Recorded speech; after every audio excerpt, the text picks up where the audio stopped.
जबाबदारी कोकणातली खास करून सिंधुदुर्गात लिहिलेली आहे।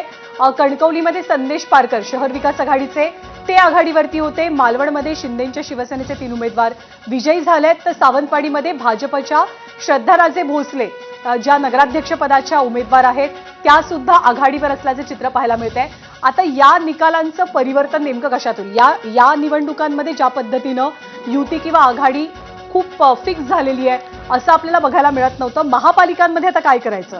कारण ही शेवटी स्थानिक पातळीवरची ताकद आहे प्रत्येक पक्षाची, त्यामुळे महापालिकेचंही चित्र काय असेल युती आघाडीच्या बाबतीत हे तुर्तास तरी स्पष्ट नाहीये। कदाचित या निकालानंतर या आकडेवारीनंतर महायुती महाविकास आघाडी हे सगळे पक्ष एकत्रित लढतील का? आघाडी बऱ्याच ठिकाणी एकत्र येईल का?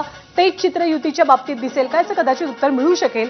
आणि अनेक ठिकाणी जे उमेदवार विजयी होत आहेत त्यांच्याकडनं विजयी सेलिब्रेशन सुरू झालंय, पण अंबरनाथ आणि डहाणू अश्विन अशा 2 ठिकाणं आहेत महाराष्ट्रातली की जिथे आता मतमोजणी सुरू होऊन 47 मिनिटं होऊन गेलीत।